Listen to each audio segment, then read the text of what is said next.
Hey, welcome back. Corey with Coldwell Banker. Today I am on 33rd South, just west of Wasatch Boulevard. So 33rd South, 33rd East, roughly. This particular home caught my eye for a couple of reasons. It has been on the market for 103 days, which is not a deal killer by any means. But what struck me is its build date, which is 1958.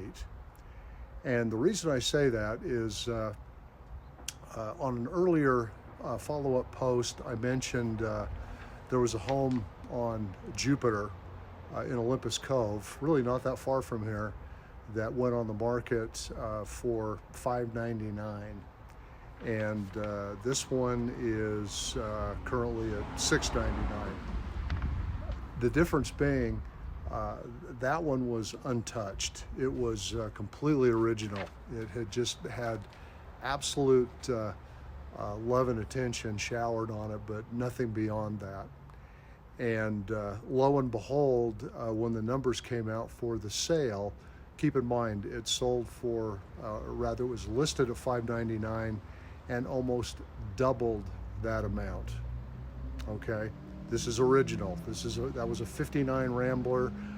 Granted, a different piece of property, but really. So my question is, when you're looking to sell your home and you've got something of that vintage, at what point do you say we're going to sit on what we've got? We're going to make sure that it's presentable, that it's well maintained, and we're going to go for it, or you know what, we're going to freshen it up. We're going to, in this case, remodel it. We're going to reimagine it and see what happens.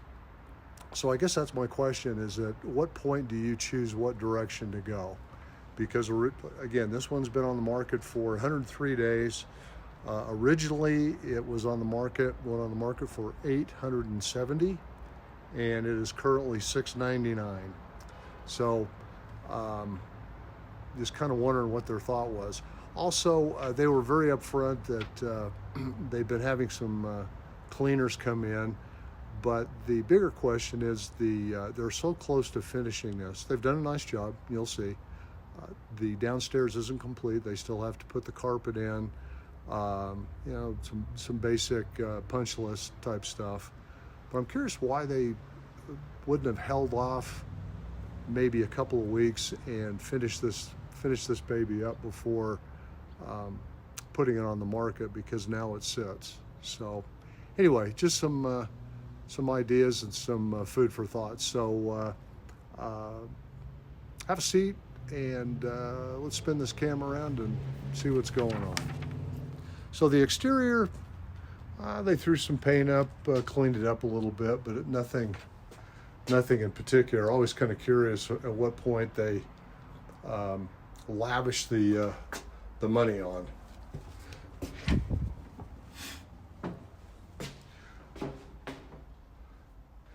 This is probably going to sound terrible, but it seems like the Magnolia School of Architecture. All of the dark wood floors, white and black.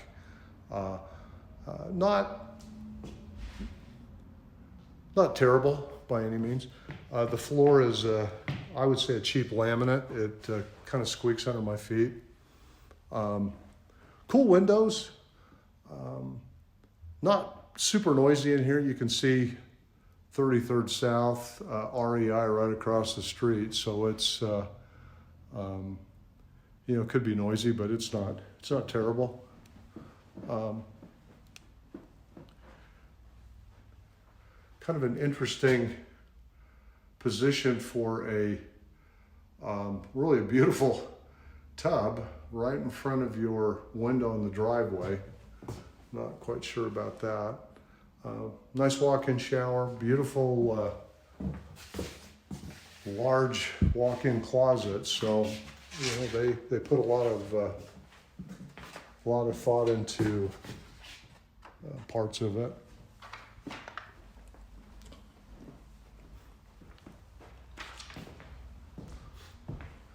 Again, it just strikes me Magnolia, and they've done well for themselves, so good for them.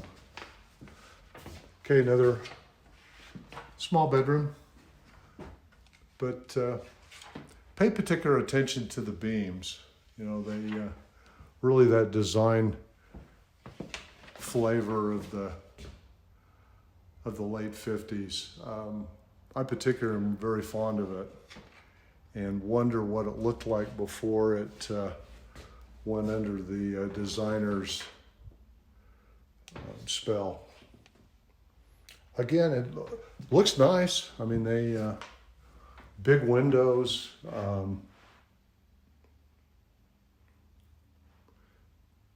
Little closet, and again, they're finishing it up, and they were very very upfront about that. So it looks like they, you know, they will get this guy finished.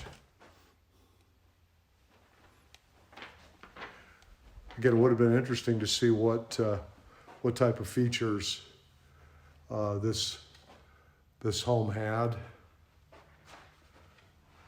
Not sure what these fixtures are, but it looks like it's designed for something pretty substantial to hang or you know, hang from the ceiling. Don't know. The typical storage for Christmas under the stairs is always helpful, but you can see they're very, very close. I mean, they've got a lot of the work done. They just need to button it up. And again, I'm just not sure why they wouldn't have waited a couple of weeks and got it finished and then moved forward, because I'm sure that they have to answer that question to every person that looks through. I won't turn the light on, but you do have a new water heater and furnace, so I think that's always important.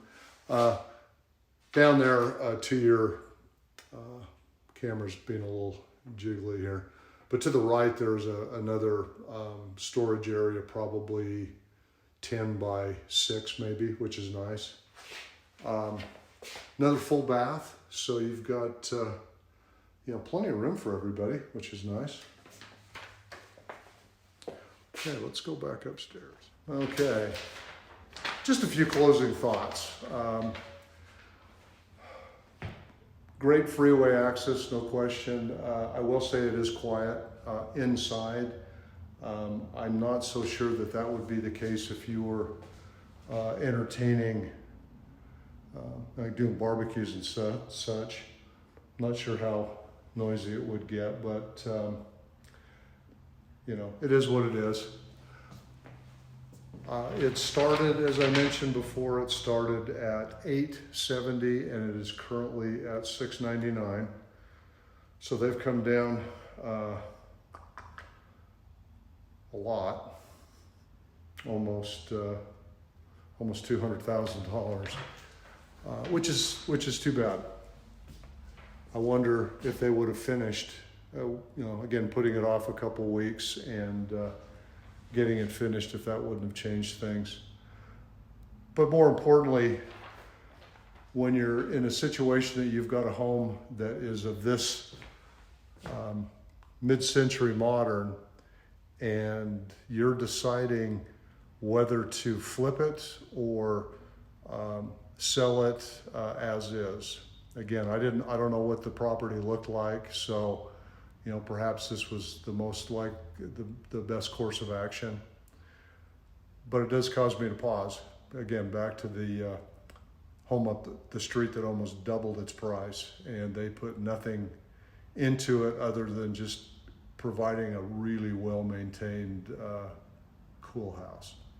Anyway, if you have any needs or questions, if I can be of any assistance helping you buy or list your property, please keep me in mind.